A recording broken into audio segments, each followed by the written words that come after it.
when he said the number, which was 5 million, like the laughing that came from that group sounded like maniacal. The Lion King, the hyena scene. The hyenas in Lion King was like what immediately came to mind. And I was like, oh man, this is going downhill.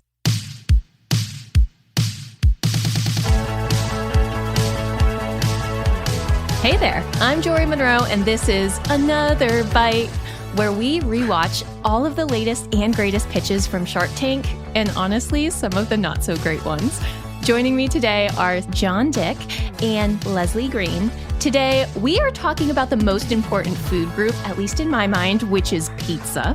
Today, we've got triangular Tupperware, an oven that will definitely maybe burn your house down if you use it inside. But first, a word from the folks that pay the bills. You know it, we know it. Next year is creeping up quick. If you want to win inside your niche in 2024, you need tech that puts you in the pilot seat. The new HubSpot Sales Hub will help you close out the year strong and kickstart your success in 2024.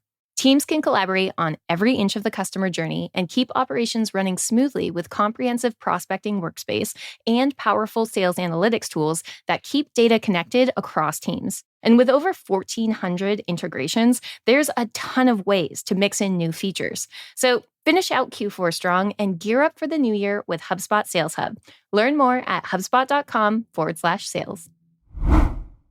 Today, we've got a marriage of two giants, pizza and dessert. So without further ado, first up in the tank, we've got the Pizza Cupcake Company. Michelle Jimenez and Andrea Machado come to us asking for $125,000 for a 5% stake in their company, which is about a $2.5 million valuation. Their product is a frozen pizza that is also a cupcake. So the problem they're trying to solve for is that frozen pizza is not usually seen as like a high quality, transportable gourmet snack. So meet the pizza cupcake, at which point there is a 6-foot tall cupcake that comes running out Kool-Aid Man style into the pitch, knocking over the huge display of pizza cupcake boxes. But the Pizza Cupcake Company is frozen pizzas that are the size of cupcakes. They come with a trade secret dough that's a hybrid between a brioche and a sourdough, which made my very minimum knowledge of making bread tingle because I was like, could I figure out that trade secret? Part of me wonders if some of the value and why it seems so tasty is if they're using the New York City water, but they're almost like these round pizza dough balls with a well in the center that's like some sauce, some cheese, and maybe one slice of pepperoni. Like a slice of pepperoni that's like askew. So what did we think? Every one of them was like, oh, you gotta slide that roni over. I don't know. Yeah. What did we think? Yeah, I love pizza. Can we all get on the same page that we all love pizza? I love pizza. Absolutely. Okay, great. Verbal agreement. We all love pizza. So this episode's going to be a lot of love. I was at first thrown off with the naming, the pizza cupcake. I'll give it away. I'm in on the pizza cupcake. But I was like, why is this a cupcake? I didn't quite get that. Did anybody else have some confusion around the name? I was immediately repulsed by the concept. Immediately. Okay. I was envisioning a slice of pizza with a big blob of frosting on it, and the frosting just melting and dripping. And it was this is going to be absolutely horrible. But the premise is off to me, which is essentially people love pizza but hate eating slices of pizza. That is not true. People love eating slices of pizza. And so, I don't know if they're really solving a problem that needs to be solved in the world. And by combining these two categories, they've made my belly kind of turn over and say, I'm not really interested in eating that. Yeah, I kind of feel like their cultural insight might have been off. I do think what they maybe should reposition that insight is portable pizza that's that really good one bite of pizza, because sometimes it is. It's a little messy. It's a little hard. You think about them talking about being in catering or food truck sort of situation. Sometimes you don't want to be messy, but you still want the delicious bite of pizza. So I get that, but I do think you're right, John, that the cultural insight of people don't ever get messy when they eat pizza is correct. Yeah. The other insight they had, which I think they're just not leaning into enough, was the calories, right? Mm-hmm. I love that value prop. If you could get me a slice of pizza that has half the calories, I really would think about it as long as it tasted good. But cupcakes have a lot of calories and pizza has a lot of calories. So putting them together, to me, sounds like even more calories. And I would kind of assume that. Yeah. But that wasn't the case, right? Because we found out in this episode that the pizza cupcake, for one, it's 160 calories, right? And then for the pepperoni, you add your little piece of meat and you get 170 calories. So it actually wasn't so bad. A slice of pepperoni is definitely more than like 10 calories. So I'm a little confused. I actually bought a pepperoni stick after listening to this episode and was like, okay, cool. So I can essentially eat, 10 slices of pepperoni for 100 calories. Amazing. Like, I don't know. What's the normal slice of pizza? Has to be like at least 300, 400. But they're not convincing that. That's not what the name does for me. The name tells me it's going to be a fattier, more delectable slice of pizza as opposed to something that's low-cal. Yeah, and this may be me, but I'm a big toppings person. Like I like a little bit of a thinner Neapolitan style crust. So I'm sure it's delicious, but this just feels like bread with a whisper of cheese and pepperoni to me. Seems like the thing they're banking on is that when people taste it, they're like, oh, that was actually really good. Like all the sharks were like, this is shockingly good. And it passed like the old Italian lady test, right? Especially for being frozen. But I feel like that's really tough because the biggest challenge will be getting people to actually try it. And so if it all pays off on the other side once people try it, feels like if their model is selling, 12 packs over the internet for like pretty high costs that need to be shipped, it seems pretty unlikely people are going to do it. Yeah, the price was my hang up. Again, you can get dollar slices everywhere. And I think it's a cool idea for catering, maybe something a little bit more special or a food truck, but I just would never see myself actually buying these. And that was something that I think they've started to lock down to as a company. It seems like their main distribution channels are catering, but then they're also selling at stadiums. So to speak to your point, Leslie, it seems like they are starting to capitalize on those interesting moments. Yeah. So what do we think on this deal? I mean, most people are out right away, and I can understand why. It's super complex. Yeah, we get people backing out pretty quickly. Kevin's really concerned that, for a 12 pack, it's $24.99, which is already starting to kind of get up there. But then it's $9.99 to ship. And it sounds like Kevin had some experience with shipping because he went in on a deal with Wicked Good Cupcakes. So he's like, you haven't even figured out how you're going to mass market this to consumers. So I'm out. Damon, he was very much like, I'm not a good fit. It sounds like Lori had like a co-packer and distribution channel that was more aligned with this product. He goes out, Robert goes out. But I think Michelle came to this Shark Tank episode ready to barter. Yeah, she was prepped. Yeah, so Lori had like some experience in this arena because she had gotten Bantam Bagels, which is like a stuffed bagel ball, into Starbucks nationwide. And so she starts offering $125,000 for 20% of the company, which Robert affectionately calls a mob offer, which I just thought was really funny. Yeah, that was great. But that's when we see really Michelle and her strengths come to light because she's like, all right, let's talk about it. We're in conversation with a distributor who wants us to be part of their incubator. When you invested in Bantam, they were less profitable than us, right? Yeah, that was great. So she starts really kind of debating them down. Lori was really willing to come down to 15% and not really budge past that. But Michelle, again, with that like savvy business know-how, was able to land a deal where I think they ended on the $125,000 investment for 12.5% and then 2.5% in advisory shares. So both of them walk away with a deal that they felt comfortable with. Yeah, I had to look up what an advisory share was. I feel like this section of the episode always shows where our strengths are, but I thought it was really interesting because I hadn't seen that yet. She was so armed with like all the knowledge, calling out like Bantam Bagels profitability and then just like working on the fly. I think that was something that you could see really well with sort of their duo was like she had the business acumen. He was the one who was just like slinging the pizzas and like knew how to make a really amazing product. And it's awesome when you see two founders who know each other's strengths and don't compete with each other on them. Yeah. Michelle seemed very, very focused as an entrepreneur on ensuring that the valuation of her company was essentially as high as possible. Because when she goes out to either raise more money or hire employees or all these things, like having that high valuation can be potentially valuable for her. And she wasn't concerned about giving up 15% of the company. She was concerned that if she gave up 15% of the company for $125,000, that would end up valuing her only at like $830,000. And so even getting down to the 12.5 basically got her to $1 million valuation, which, I'm sure in her head was like, this is really good. She's going to start working with an incubator, like do all this stuff. Having good valuation, not giving up too much of the value up front is pretty key. And she can give those shares away and it will dilute her in terms of what she owns of the company, but it won't end up resulting in the company being worth less on a valuation basis. So it was interesting to see her prioritize that so heavily. It definitely gives me the thought that she's like really planning for the future and how she wants to scale it, which is pretty exciting for her. Yeah, definitely one of the best prepared pitches that we've seen. So in terms of, is this still a company? You bet your tiny pepperoni slices it is. It's interesting though, because this is like a pandemic story that kind of plays out the opposite of what you'd imagine. So when COVID hit, all orders for the company like completely shut down, like nothing, zero.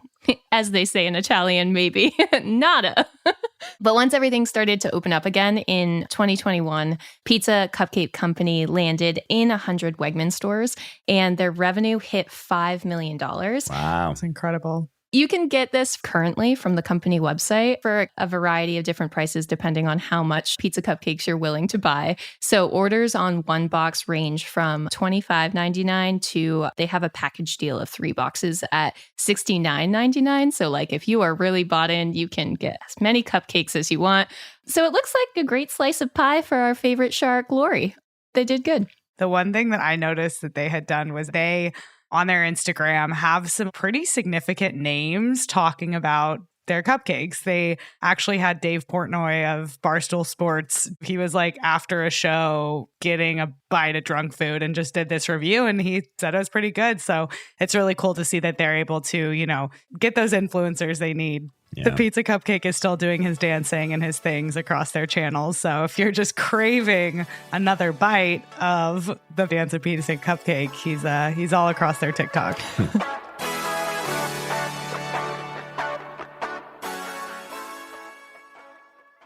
So next up in the tank, we have Pizza Pack. So another pizza-themed product. So Tate Koenig is Mr. Cheese Pizza, and he is a returning member of Shark Tank. So he's been on the show before, and he had pitched a cheese chopper that was too early, according to Kevin. No sales, no pre-orders, so it was a bit of a flop. So he comes back with a new pitch where he's saying a good pitch is like good pizza. It's all about the delivery. So Tate comes trying to solve the problem of, we've all tried to cram that dirty pizza box into our fridge when there's just a couple slices left. So this product is encouraging us to think outside the box, and it's a microwave safe pizza shaped container to preserve your pie slices. So it can store a whole pizza or just one slice, and it doubles as its own pizza plates. So it comes with like these triangular dividers that can be turned into pizza plates. And then it has this like air vent on top that you can use to reheat your pizza perfectly. And oh my gosh, so I tried to like pull back on the puns because he delivered the most amazing punny line I've ever heard. So many. He's a punny guy. His line was, "Crust me, it's time to cheese the day. We are preheating the oven on this legendary product that's history in the baking. All I need is your dough." And when I tell you, I laughed for a solid 5 minutes. Enough so that my husband was like, "What is going on over there?" Just incredible. I was like, I don't even need to add puns as long as I say this line. Everybody spends their time working on something, Michelle Exactly. was definitely working on stats, and this guy was definitely working on his puns, that's for sure. Yeah, Tate came with the puns. I would like to note, though, I think the people of Chicago would disagree that a whole pizza could fit in this thing. This is essentially the size of one slice of Chicago deep dish pizza. So we should just note that if you wanted a pizza packer for an entire Chicago deep dish pizza, it'd be like 14 feet tall. That's actually was one of my biggest gripes. For a little background, I'm a big pizza household. We make a lot of pizza. Big pizza household. And I was like, that doesn't feel big enough for the kind of slice that we're making. I mean, I would love this. I think it's really cool. I think the size of it is throwing me off. Yeah, like that size is not going to fit a proper Brooklyn slice, which is like the size of someone's face. So Take comes asking initially for $100,000 for a 10% stake in his company, which puts it at $1 million valuation. And I understood as the sharks were like physically holding the product and they were like, it looks really well made. That still felt like a really high valuation for basically a singular product company. Yeah, well, this is the question. In 4 months, he'd done $250,000 of sales. And so the run rate on sales there is like $750,000. And so at his margins, I think his margins were like over 70%. And granted, that'll change a bunch as they scale up. But right now they're over 70%. And so it's actually like on a multiple basis, a little bit lower. It is a more reasonable valuation than the pizza cupcake by a lot. So yes, it is a lot to ask for $1 million, but if you believe that those sales are going to be run rate sales, I think you could kind of justify it. And it's interesting because he comes at the sharks already on multiple distribution channels, right? So he's selling direct to consumer from the website, but he's already broken into Amazon.com and Walmart.com, which I feel like is not one we hear about a lot. He mentioned that he was buying ads for $2.83 for a cost per acquisition. John, what were your thoughts on his strategy? Walmart is interesting. Walmart as a website actually operates similar to Amazon in the sense that there's owned inventory that Walmart direct sells, and then there's a marketplace essentially where people can go bid to have their products placed on Walmart.com. I haven't ever really dug into the details of how big that business line is for Walmart, but I think his acquisition cost is very reasonable. I was pretty encouraged and happy for him that presumably without any, amazing data or smart information, like they're able to actually just get people to purchase for, under $3. Any thoughts, Leslie? I think niche kitchen products are so interesting. Like you have an avocado cutter or a banana cutter, but like if your family is eating pizza all the time, and I think Amazon has a wonderful way of showing you related products. So if you're, if you're like the algorithm knows.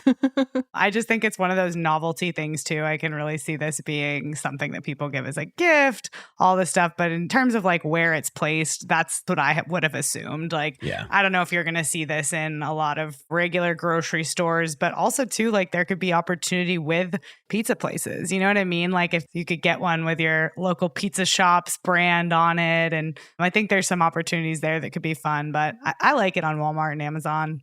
Yeah, this is QVC all day. Yeah. This is something people are going to look at. And I don't know, I talk to my friends and family as I'm watching all these episodes again. And it's like, I mentioned the pizza packer and everyone's like, that's a really good idea, actually. Like, I kind of want that. To Leslie's point about discovery, I think if you find it, I think you're going to be like, that's a pretty good idea. I should think about getting that, which is why I think he was so focused on getting Lori and why Lori for him was such an ideal partner. The negotiations got pretty interesting though, right? Because Mr. Wonderful could have also been a great partner, but he put forward a pretty complex deal. Kudos to Tate for managing it on the spot and sussing it out, hopefully figuring out what the best decision was there. But, Mr. Wonderful essentially said, hey, I'll give you $100,000 for 10%, but I want a royalty, $2 up to the first 100,000 in sales and 50 cents after that. I ran the math on it because I was just personally very interested to see which deal was better here. And essentially, in this scenario, he's trading off ownership in the business in exchange for royalties. And almost always the non-royalty option played out better for him than if he had gone the royalty path. Do you have some of those sample numbers in front of you? Yeah. Okay. So this is back of the pizza box math right here. Yeah. Just zhuzh it. But I don't know. If you do $10 million in sales, that's basically like 400,000 units at the price that he's selling at. Just assume like a 70% margin. And if you run those royalties through, basically on the $10 million of sales, you would end up paying out $350,000 in royalties, which basically means you end up with a ultimate margin of 67%. And at an ownership stake of 90%, that basically gets you around $5,985,000 of take home. And if you did that without the royalty and you gave up a little bit more of the company, you'd end up over $6 million in take home. So it didn't end up working out. becomes more expensive, especially the more money you make, for sure. Some financial analyst who's obsessed with pizza is definitely going to be like, you don't know what you're talking about. This is garbage. But that's my math that I did. All I know is the audience got involved and the audience was down for the royalty. The audience was down for the feeding frenzy. And I feel like that's why the live shows are like interesting in a different way, because the audience is like, anytime a shark stands up and says anything, they're like, whatever you say is golden, right? Yeah. So Kevin had stood up and was like, royalty, royalty. And of course they all started chanting. That wasn't necessarily the best business option, but it happened. I think when it really like switched was when Mark Cuban was offering, he was like, what's the number? Like, what's the number in your head? I'll just buy it. And I was like, bold, can you pay my mortgage? But whatever. Then, when he said the number, which was 5 million, like the laughing that came from that group sounded like maniacal. The Lion King, the hyenas. The hyenas in Lion King was like what immediately came to mind. And I was like, oh man, this is going downhill. So that kind of really just sparked off a lot of the audience, the sharks, everything. Well, as we talked about, I mean, the company is legitimately only worth, like, even on a pretty generous basis, maybe $1 million if they can continue to maintain their run rate sales, which is pretty unclear. It would be way overpaying for the business by a lot. Yeah. And then Lori kind of like calmed it down and was just like, I believe in you. And then we kind of got back to where Lori was driving the bus again. Ultimately, Lori was able to kind of tease Tate, the founder of our product, away from Mark's offer. He ended up saying, I will give you $1.5 million to buy out your company. But I feel like Lori was kind of like the good angel versus like the devil on the shoulder, because she was actually willing to even go down. Like her initial offer was the $100,000 for 20%. And she's like, we'll be side by side. She kind of starts to come down. She's like, I'm going to change my offer now that you've got like some cash money on the table down to 15%. And she was definitely like his dream shark. It seemed like the pizza pack guy really wanted to work with Lori. So he was like, hey, could you do 12.5%? And Lori was like, 13%, Tate, and you got a deal. And that's ultimately where we ended. This episode actually aired relatively recently, so we don't have a lot of data on if it's still a company. I just want him to do one for like cake. Cake is hard to store. If we could make cake stay wonderful. The cake cup. It's like trademark. Don't take that. That's another Bites product now. The pizza cupcake packer. Launching soon. To a site near you. So immediately following Pizza Pack's appearance on the live episode, the company completely sold out of all of its inventory. Wow. But we'll definitely make sure to keep the listeners updated as we have updates on this one.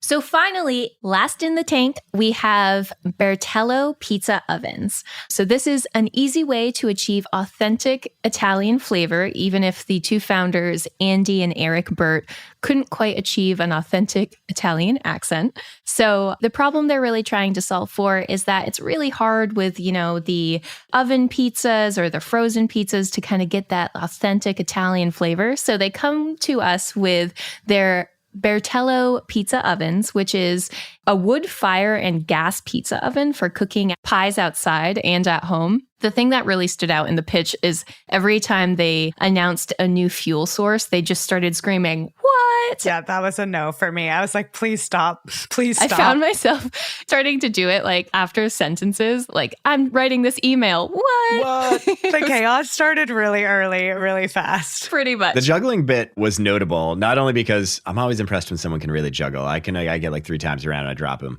But it was really funny when he got to the wood pellets. He just threw them in the air. I was like, that's a good bit. I like that. I got to respect the bit. Pizza in the face was not a good bit. That was a bad bit. So bizarre. I was like, I feel like when you're brainstorming, what do we do to make an impact? And like the long list that was probably, and they were like, pie the face. That's it. That's the move. Literal pizza pie to the face. I kept wanting that guy to be like, my energy is so low because literally my eyes are burning from the acid in the sauce. I have tomato acid basically in my got pepper eye. sprayed in the face by my co-founder who barely owns any of the company.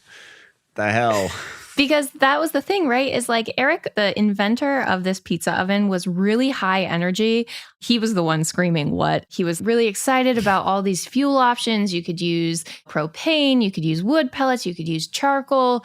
And then his brother pies him in the face with pizza. And I was like, is that hot? Like, did that just come out of the pizza oven? Because like, yeah, that would be shocking. So the two brothers come asking for $125,000 investment for a 10% stake in their company, which puts us up at a $1.2 million valuation. And I really loved it because in this pitch, you know, they invited Kevin up to make his own pizza and then started feeding sharks pizza that presumably was also cooked in this oven. What I found really interesting, though, is the premise is that maybe I don't understand how like wood-fired pizza ovens work, but like this pizza, it's like in and out in 2 minutes. And as a consumer, I felt like I was watching an infomercial and like totally bought in. Yeah, that's how it works. But my household is an uni household, which is like a direct competitor of this product. And it is crazy. You have to be really careful. You have to keep spinning it. Like even some of the toppings, if you like pre-cook them, then you have to like make sure that everything is like not getting burnt to a crisp on the top of the pizza. But it's really fun. Like I love being able to make pizzas at home. So I was very interested to kind of figure out like what was different. Like that was the thing for me with this was what differentiates this from the uni, which I would say is probably like the biggest known name for home pizzas. And I mean, the uni is more expensive, but also a lot of the gripes around this one is really like the size of the opening. Like when you're in there, you got to spin the pizza and you can't make a very big pizza. So this one is priced a lot lower. The Bertello pizza one is priced a lot lower, but it seems like most pizza enthusiasts are all team uni. Yeah. Well, so the multi-fuel uni is $800. Wow. So it's like a lot more money. And listen, I would love to cook pizzas in my backyard. That is aspirational for me. Come over. Selling a vision. Come over. You know, live in Massachusetts. How many days a year am I going to cook a pizza in my backyard? Like not that many. $800 is like a lot of money for that aspiration. $250? Speaking John's language. I might pay $250 for the vision that I am an expert pizza. Yeah. I might cook some pies with that money, you know. Yeah, no, I agree. I mean, I think like it just depends. You have to figure out like how much you really think you're going to use it. Are you a serious pizza enthusiast or not? Are you calling me not a serious pizza enthusiast? How deep is your love for pizza, John? I don't know. You gotta come down to Austin and try the uni. It's pretty great. I've only kept one secret from my wife in our entire marriage, which she now knows about. Hear it now? No, she knows about it. But I used to secretly sample all the pizza places around. I like go out to run errands on a Saturday, and I would like stop and get a slice of pizza and And like one day we were walking by a pizza place, and she's like, "That looks pretty good." And I was like, it's not that good. She's like, "When did you have that?" And I was like, I'll never tell. I have to tell you something.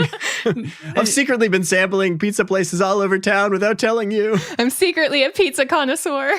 That's a huge breach of trust in my household. Like if any food gets eaten, it must be split. There is no like, it has to be an agreement that like, no, you can have that last bite, but like we split like in the most annoying way possible. So I would have been, if that was me, I would have been like actually hurt for a while. My wife wasn't hurt. She was sad for me. She was like, I'm so sorry for you. That's like the saddest secret to hold back. And there is quite a bit of a cost differential, right? Because it's like the Bertello ovens are only $250 at the time of this episode. So that's a pretty big difference. It's a huge price difference, and their margins are really good. It seems like he's got maybe a little bit of a design edge. I don't know what the uni margins are, but yeah, their margins are like 33%. And I think they're going to do $1 million in sales. Honestly, like the business is going pretty well. They're debt free. Like the valuation at even the 1.2 million is not that out of line of some of the other ones we've seen. I think given how undifferentiated it is, potentially it was too high. And that's where it got to in the negotiations, right? Like Barbara came in for 25%. I mean, you saw it play out, right? Everybody was nowhere close to the 10% valuation, 100%. Kevin came in after that for 30%. I think what was interesting, though, is Barbara noticed a real big tone shift. I felt like our founders, like they were telling their story about like Eric was the brother that's a structural engineer and like he likes to think big and Andy's the finance guy. But as he's telling this story, like his energy just keeps going lower and lower. And by the end of it, he's like, yeah, I'm all in on this pizza deal, I guess. And like Barbara's like, what happened? You had us like at the edge of our seats. You were throwing pizza around. There was like lots of screaming. And then by the end of it, it's just like he didn't have like any energy left to like go into these deals. And to a certain extent, like as a viewer, I could get it because like the product got riffed pretty hard initially. Mark was like, it doesn't make sense. Robert was like, I'm just not excited about it. And I feel like you could see the winds kind of slowly getting like out of his sails, right? Because he came in all energy and immediately two sharks were just like, no. Yeah. So the little boy that built the treehouse, you saw that there. Like he explained how he started building this treehouse up until he was like 21. I don't remember when he said he started, but like clearly he is just like one of those like throw yourself in, very obsessed with the project. Just you could just see his little heart breaking. And that was so kind of hard to watch. But I do think it was a good call out and like lesson learned for him as like a founder. Like you got to maintain composure, you know, that energy, and you have to believe in your product. And like, even if somebody comes at you and is like, no, this is stupid, you have to continue to believe, because if you don't believe in it, nobody else is. So I thought that was just like a really interesting pitch moment. Yeah. I hated seeing it become about whether he was high enough energy. Yeah. I didn't like that. That's fair. I thought that was crummy because I think the problem actually was that they pitched him as high energy in the beginning, and he actually isn't that high energy. Probably took a lot out of him to do that Italian accent. But I kind of wish that they just like been true to who he was, which is like, I'm a really talented, badass engineer who's built an incredible pizza oven that we can sell at like a quarter of the cost of this Uni oven. And we are basically going to go and beat Uni on, 3 out of 4 people. We're going to beat them just on cost, and we're going to build a great company around it. And you can believe in me because I'm really talented, as opposed to like having it become about his energy. Just felt kind of crummy to me. Yeah. It was interesting though, like to speak to your point, Leslie, about being willing to hear the word no. I think Barbara was still like really interested, and she was like, I love this product. Maybe not so much you guys right now, but she was willing to do $120,000 for a 25% stake. Kevin started a lot higher, which is very like Mr. Wonderful of him, where he was like $120,000 for 30%. Eric was like, would you do 25%? So essentially match Barbara's offer. And then Eric was like, yep, done, deal, let's do it. As soon as Mr. Wonderful essentially was just like, I will match Barbara, I feel like because Barbara had sort of miffed off the founders, it was very odd. Yeah, the interaction at the end between Kevin and Barbara was like so gold. It was like hard to get a deal when you call someone boring. She's like, which is fair. Which is facts. And then she was like, I'm being mean because I'm annoyed. And I was like, me too, girl. Me too. Yeah, I feel like they wanted Mr. Wonderful. Like as soon as Mr. Wonderful got in, they were just like, okay, great. Can we just do this right now? I think they could have negotiated way stronger. I think this was more favorable to Mr. Wonderful than it was to the entrepreneurs. And that's fine because that's who they wanted. I don't know. I'm always happy when it's like, I was able to get a deal with the person I wanted to deal with, and there's a reason I wanted a deal from them. Not all money is equal for every product and every founder. And the insults, I'm sure, didn't help. Yeah. Yeah, I mean, it definitely speaks to like, if you have in your mind what you're interested in, it's not that you should shut out everybody else, but there's probably a match for a reason. And so it's not always about the money. Yeah. They're taking all that into consideration. So I was excited for him. So in terms of this deal, it does appear to have gone through, and where Bertello definitely has more than one competitor these days, they're doing pretty well. So when they were on the show, they had done $640,000 in revenue to date.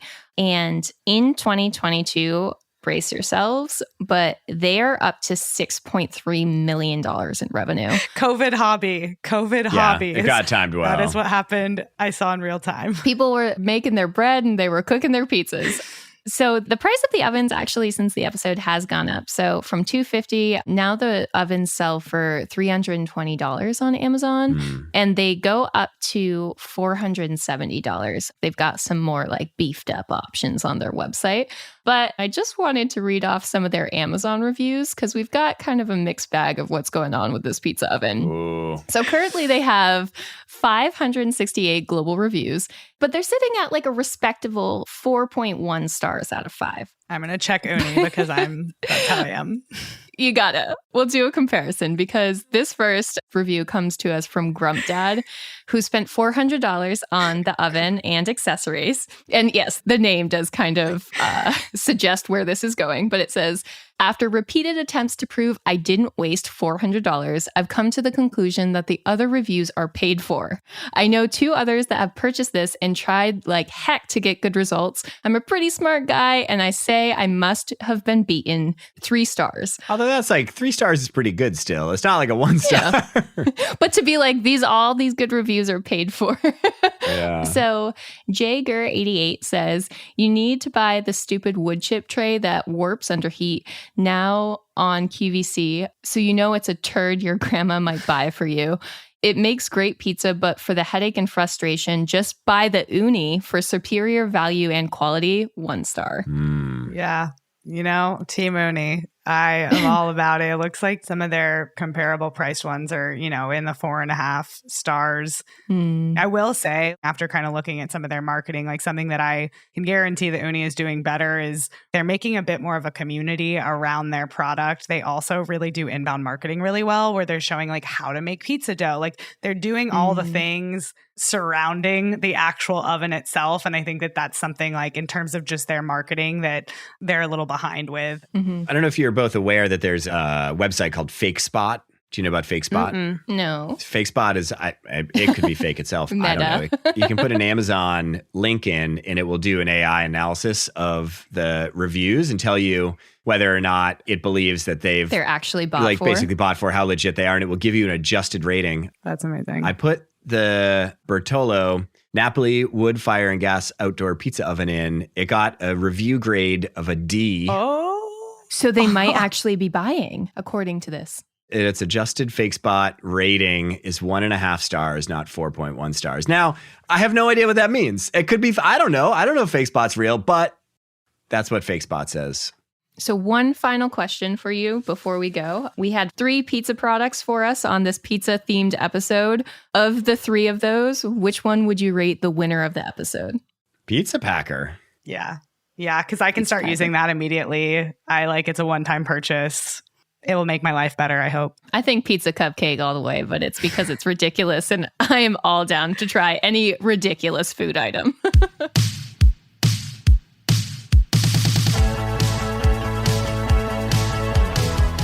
Today's episode was written and produced by the wonderful Matthew Brown. Additional support for the show comes from Melanie Romero and Robert Hartwig. And for all of you Spotify users out there, let me tell you about a special new feature.